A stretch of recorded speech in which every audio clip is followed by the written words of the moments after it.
So hello guys, welcome to my channel the story book. तो मैं रित आज की स्टोरी बताने वाली हूँ। चलिए फटाफट से शुरू करते हैं आज की स्टोरी। फोटो से तो आप जान ही गए होंगे कि हम किसकी स्टोरी बताने वाले हैं। नहीं भी जाने तो हम बता देते हैं, ये स्टोरी महावीर जैन के बारे में है और साथ ही ये भी बताएंगे कि महावीर जयंती क्यों मनाई जाती है। तो चलिए शुरू करते हैं। महावीर स्वामी के जन्म दिवस को हम महावीर जयंती के रूप में मनाते हैं और मोक्ष दिवस को दीपावली के रूप में मनाते हैं। भगवान महावीर जैन धर्म के 24वें तीर्थंकर थे। जैन साहित्य के अनुसार जैन धर्म आर्यों के वैदिक धर्म से भी पुराना है। जैन धर्म के विद्वान महात्माओं को तीर्थंकर कहा जाता था। पहले तीर्थंकर ऋषभदेव और 23वें तीर्थंकर पार्श्वनाथ थे।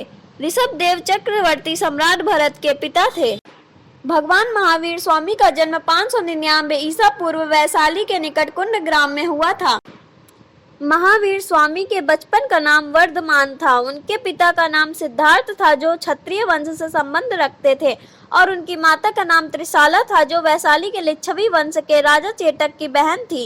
राजकुल में जन्म लेने के कारण वर्धमान का प्रारंभिक जीवन अत्यंत आनंद और सुखमय व्यतीत हुआ। बड़े होने पर उनके माता पिता ने उनका विवाह एक सुंदर कन्या यशोदा से कर दिया। कुछ समय बाद उनके घर में एक कन्या ने जन्म लिया, जिसका नाम प्रियदर्शना रखा गया। उसका विवाह युवावस्था में ही जमाली नामक युवक से कर दिया, जो बाद में महावीर स्वामी के अनुयायी बने। 30 वर्ष की आयु में महावीर ने संसार से विरक्त होकर राज वैभव का त्याग किया और संन्यास धारण आत्म कल्याण के पद पर निकल गए। अपने माता पिता की मृत्यु के बाद उन्होंने अपने बड़े भाई नंदीवर्धन से आज्ञा लेकर 30 वर्ष की आयु में गृह त्याग कर दिया और सन्यासी हो गए। 12 वर्ष तक कठोर तपस्या की, अनेक कष्ट उठाने पड़े। श्वेतांबर संप्रदाय, जिसमें साधु श्वेत वस्त्र धारण करते हैं, उनके अनुसार महावीर दीक्षा के बाद कुछ समय छोड़कर निर्वस्त्र रहे। उन्होंने ज्ञान प्राप्ति भी दिगंबर अवस्था में ही की। कठिन तपस्या की और मौन रहे। जब वे ध्यान मग्न रहकर इधर उधर घूमते तो लोग उन्हें डंडों से पीटते, फिर भी वे मौन रहते और जख्मों को ठीक भी नहीं करते, औषधि भी नहीं लगाते। इस प्रकार वर्धमान अपनी तपस्या में 12 वर्ष 5 माह और 15 दिन तक लीन रहे और 13 वर्ष में वैशाखी की 10वीं के दिन उन्हें ज्ञान प्राप्त हुआ। इंद्रियों पर उन्होंने विजय प्राप्त कर ली। उस समय महावीर की आयु लगभग 42 वर्ष की थी। ज्ञान प्राप्ति के बाद 30 वर्ष महावीर स्वामी ने अपने ज्ञान और अनुभव का प्रचार करने में बिताए। कई सारी कठिनाइयां आई।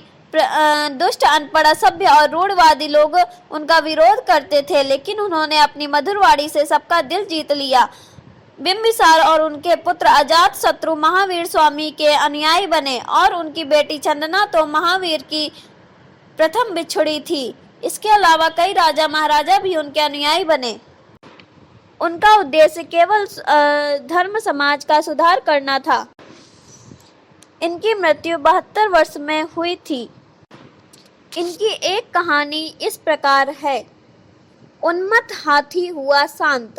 राजा सिद्धार्थ की गजशाला में सैकड़ों हाथी थे। एक दिन चारे को लेकर 2 हाथी आपस में भिड़ गए। उनमें से एक हाथी उन्मत्त होकर गजशाला से भाग निकला। उसके सामने जो भी आया वह कुचला गया। उसने सैकड़ों पेड़ उखाड़ दिए, घरों को तहस नहस कर डाला और आतंक फैलाकर रख दिया।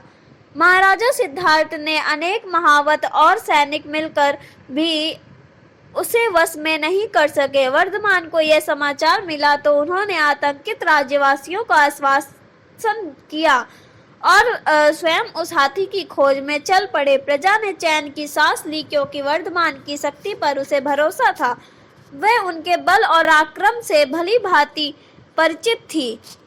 एक स्थान पर हाथी और वर्धमान का सामना हो गया। दूर से हाथी चिघाड़ता हुआ भीषण वेग से दौड़ा चला आ रहा था, मानो उन्हें कुचल कर रख देगा, लेकिन उनके ठीक सामने पहुंचकर वह ऐसे रुक गया मानो किसी गाड़ी को आपातकालीन ब्रेक लगाकर रोक दिया गया हो।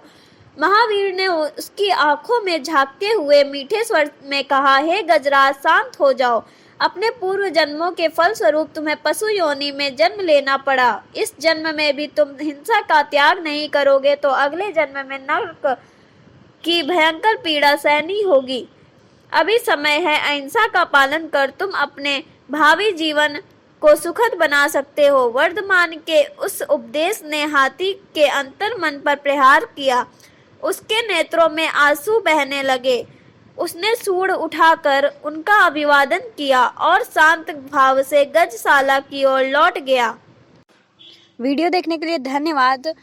लाइक, शेयर और कमेंट जरूर करें और ऐसी ही स्टोरीज देखने के लिए हमारे चैनल को सब्सक्राइब करें।